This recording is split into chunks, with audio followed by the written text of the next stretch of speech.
오늘도 지식갈증 느껴지시나요? 경제살롱에 오셔서 차 한 잔 주문하시고 지식갈증, 지식 한 잔으로 해소해 보시기 바라겠습니다. 어서 오세요. 경제살롱의 박재민입니다. 오늘은 지난주에 이어서 지도 한방 베트남으로 떠나보겠습니다. 김희지 교수님 안녕하세요. 안녕하세요. 이렇게 한번 해주죠. 오늘 그 네. 가이드시니까 네. 뭐 하나 들고 가잖아요. 항상 이렇게. 네네네. 네, 오늘 지도 한방 요거 깃발 드시고 네. 저희는 가이드를 따라가는 입장으로. 네, 그리고 제가 오늘 또 돈도 들고 왔거든요. 그래서 제가 정말 이 돈 벌 수 있는 네. 방법도 알려드리도록 하겠습니다. 좋습니다. 네. 오늘 저희와 함께 베트남 여행 한방으로 떠나보시죠. 자, 일단 이제 베트남의 지도를 한번 보시면은요. 네. 베트남이 남북으로 상당히 길지 않습니까? 앞뒤로 위아래로 굉장히 길죠. 네. 하노이는 행정 수도, 정치 중심지. 그렇죠. 그쵸? 그리고 남쪽은 옛날에 사이공이라고 불렸던 호치민시티는 이제 경제 중심지라고 했는데 요새는 하노이가 다가기 시작했어요. 아, 삼성 효과. 그렇군요. 삼성이 이 북부 지역에 입지하게 투자를 굉장히 되면서 많이 했죠. 네, 이제 하노이가 굉장히 뜨고 있고 또 연예인이 많아요. 하노이 지역에. 네. 사실 알고 보면 우리랑 완전히 어떻게 보면 어떤 사회 규범이나 나라를 운영하는 방식이 반대예요. 완전 다르죠. 네, 사실은 그래서- 뭐 공산주의의 이런 체제들이 아직까지도 굉장히 강하게 좀 느껴지기도 하고, 제 친구가 이 베트남에서 유명한 연예인으로 지금 활동하고 있거든요. 아, 정말요? 네, 이제 민항이라고 하는 이제 여배우인데, 아. 네.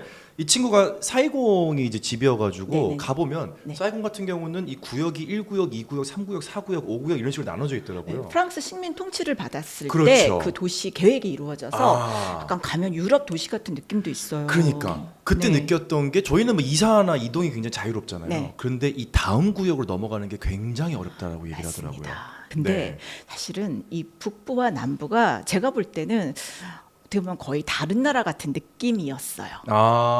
네. 실제로 그 억양 사투리도 많이 다르지 않나요? 네, 맞아요. 그래서 맞아요. 딱 그 사람 얘기한 거 들어보면 아, 북부 사람이구나, 남부 사람이구나 이게 딱 느껴지거든요. 네, 네. 그럼 예를 들면 나 당신 만나서 반갑다 그러면은 뭐이 이럴까 아잉 하면 아잉 하면은 이거는 북부 지역이고 떡값 안 하면 이거는 남부 지역인 거예요. 그리고 되게 행복해 그랬을 때 러브이 그러면 이거는 하노이 사람이에요. 네네네. 근데 저브이 이러면 러브이, 네, 쩌브이 네, 다르구나. 그러면 그러니까 R을 어떻게 발음하느냐 또는 음.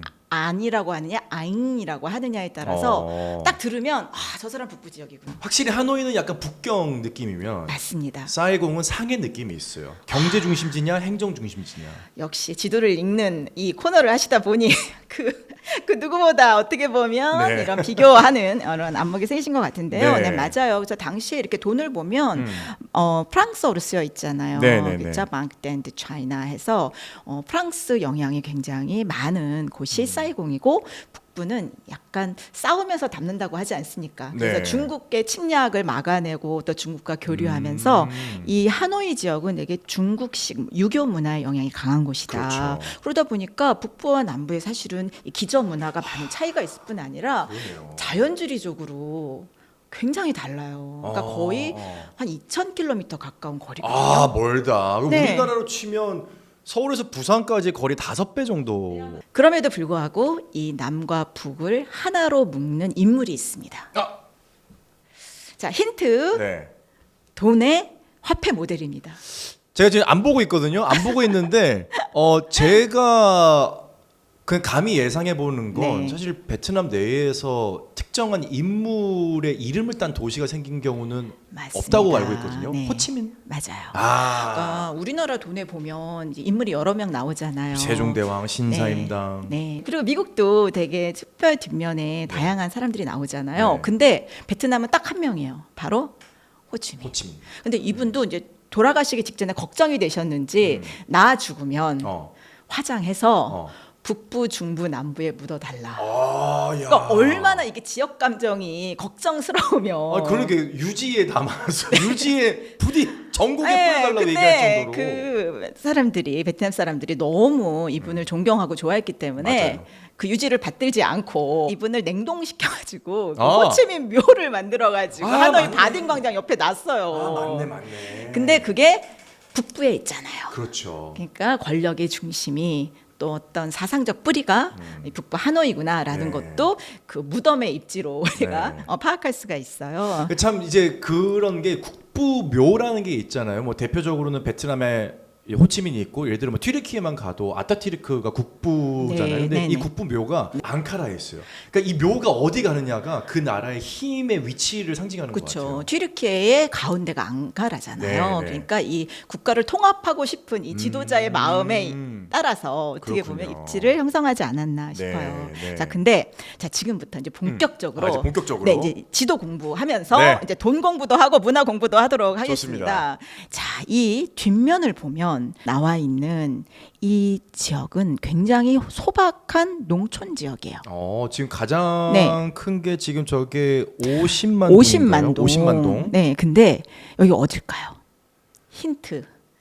저 호치민과 관련이 있습니다. 호치민의 생가. 맞습니다. 아. 네, 여기가 북부 지역인데요. 네, 여기가 네. 상당히 좀 어떻게 보면 전형적인 농촌 지역이고 소박해 보이잖아요. 네, 그러니까 네. 막 중국 같으면 여기다가 무슨 커다란 뭐 그렇죠. 궁궐 뭐 뭐 이런 거 북경의 어떤 모습이 나오겠죠. 그런데 여기는 그 생가의 아주 소박한 모습이 나와 있어요. 그러니까 네. 이게 사실은 어떻게 보면 베트남 사람들의 어떤 존경하는 위인의 조건이기도 해요. 소박함. 네, 그래서 옛날에 왜 오바마가 이 베트남 하노이에 방문을 했을 때 쌀국수 먹고 소박하게 대화해서 굉장히 히트를 쳤거든요. 네. 그러니까 이 베트남 사람들 같은 경우에는 이 호치민처럼 검소하고 또 서민들과 함께하고 이런 지도자가 되게 존경받는 그렇군요. 좀 그런 나라예요.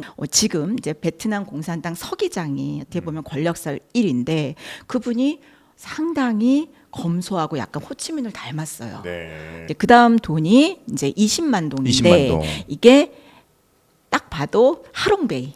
네, 하롱베이. 그래서 약간 이제 뭐 산수화에 좀 나올 것 같은. 네, 그래서 네. 여기가 사실 하이퐁하고도 가까워요. 네. 그래서 중국과 교류를 많이 하는 지역입니다.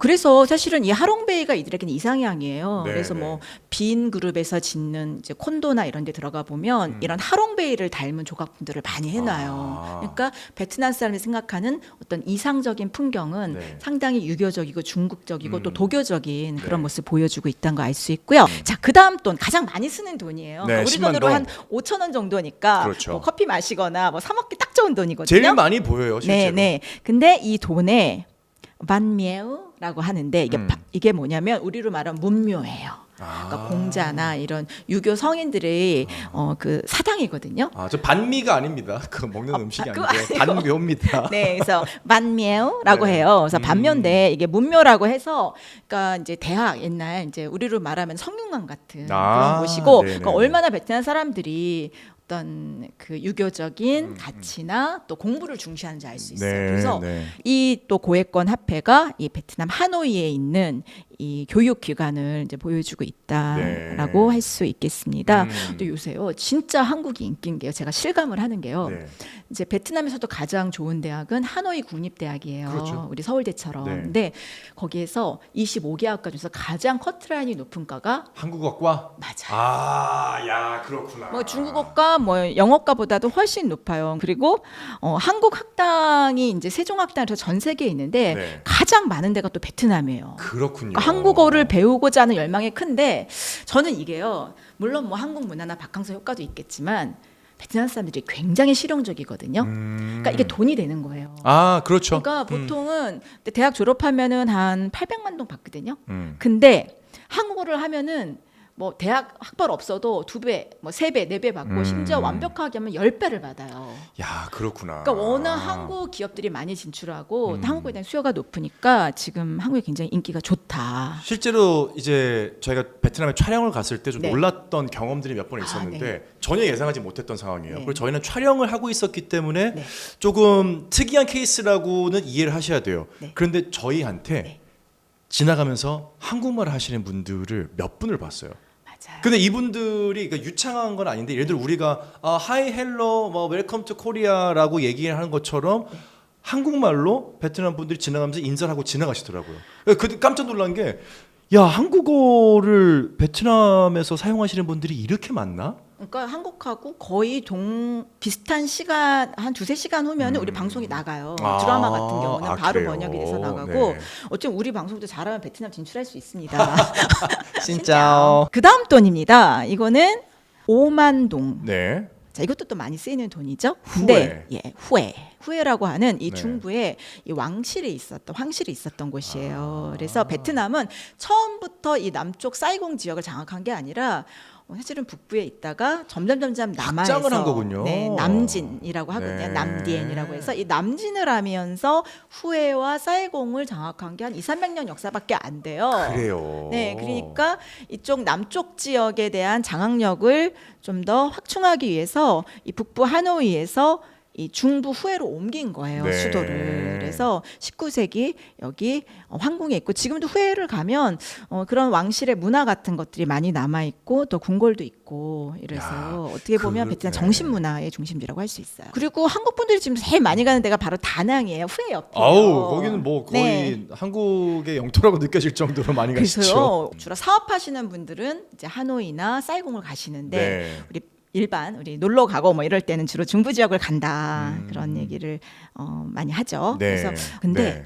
사실은 이 중부 지역을 일찌감치 장악한 나라가 있습니다. 거기가 어디냐? 바로 일본입니다. 아 일본이요.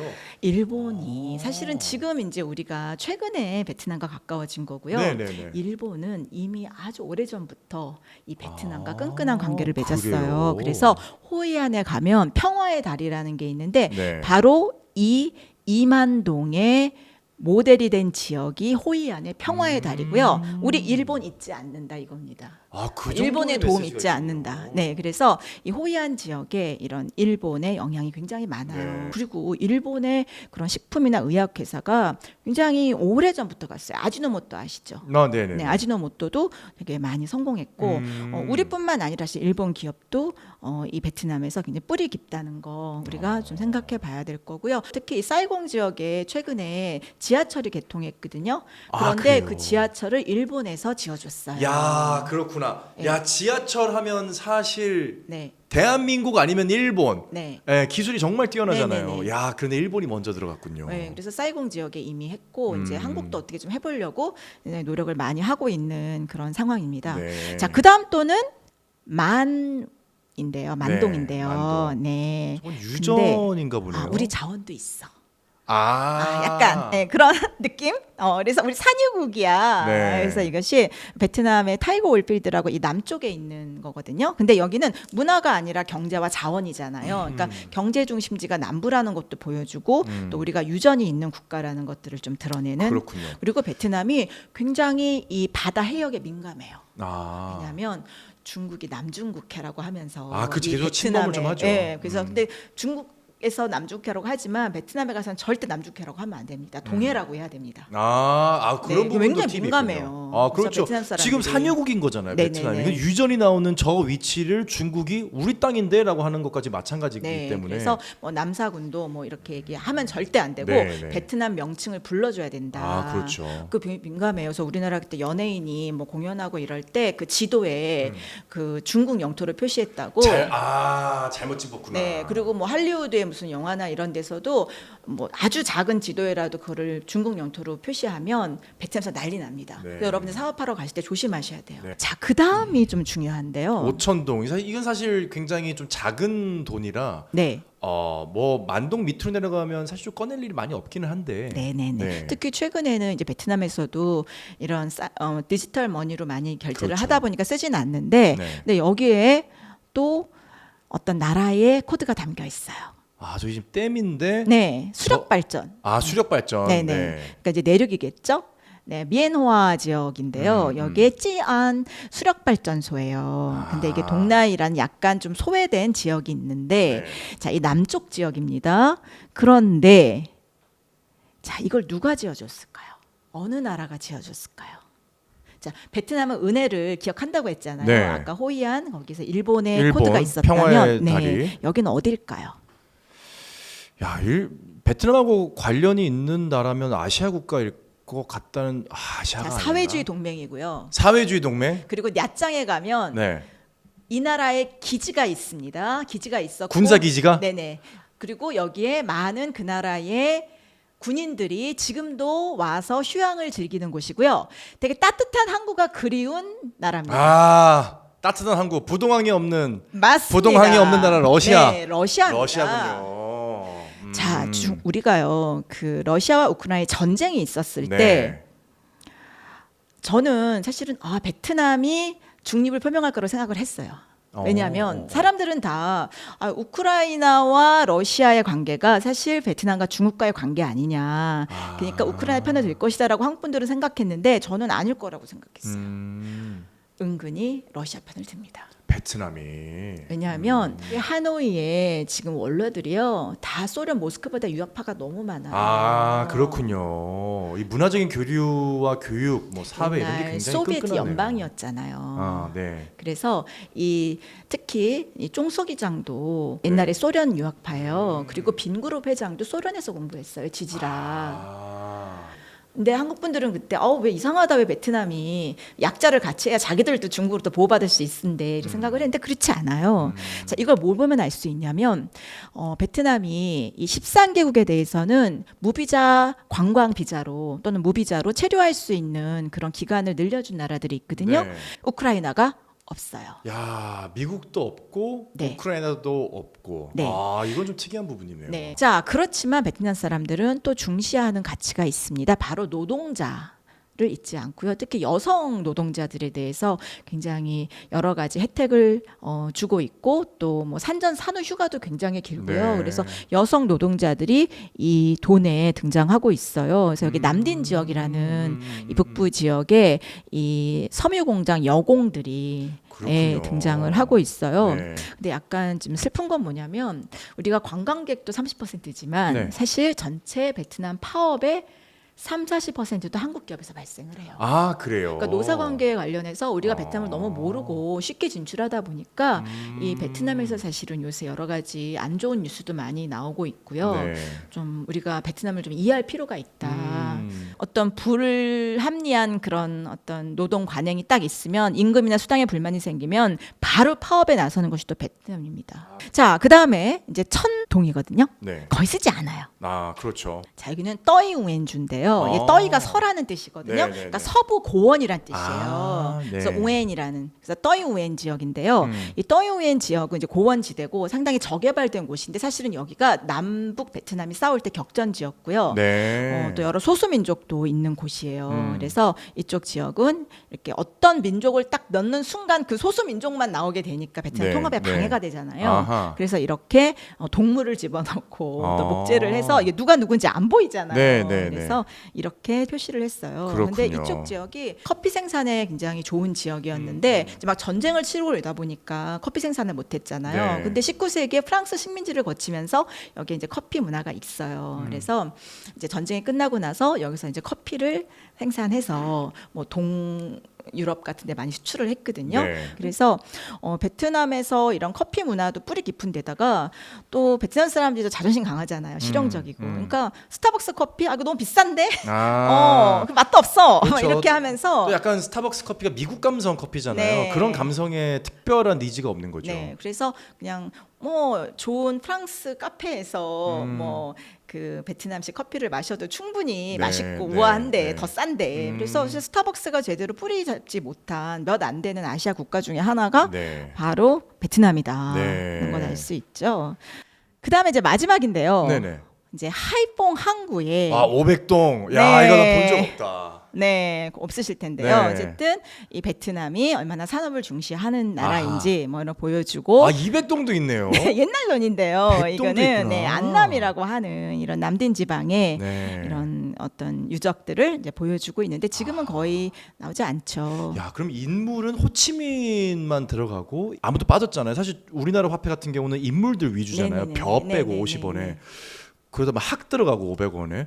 야 인물이 얼마만큼 한 명으로 귀결되는지 이거 화폐에서 좀 나오네요. 그렇죠. 그래서 남북을 통합을 해야 되기 때문에 한 명의 지도자가 그렇군요. 어떻게 보면 유언도 그랬잖아요. 네. 하지만 어쨌든 베트남이라는 나라는 북부, 중부, 남부를 연결하는 게 굉장히 중요해서 이 베트남이 2030 이 고속도로를 개통하겠다. 그래서 하노이에 호치민을 잇는 인프라에 대해 관심이 많아요. 그래서 여기에 이제 한국 기업들도 많이 들어가고 있고 네. 또 동남 동남아에서 지금 현대 기아차가 또 잘하고 있는 나라가 엄청 베트남입니다. 잘하죠. 네. 그래서 거의 30%에 육박하는 그런 마켓쉐어를 보이고 있어요. 또 이제 한국의 인기가 좋다 보니까 한국식 신도시, 한국식 아파트에 대한 수요도 높은 거예요. 아, 얘기 들었어요. 네, 그래서 지금 신도시 사업에 뭐 GS 건설, 포스코 건설, 뭐 대우 건설들이 진출해서 공사를 하고 있고 여러 가지 국책 사업도 한국 기업들이 지금 많이 받고 있어요. 네. 특히 이제 베트남 그 남북 고속도로 3년간 거의 146조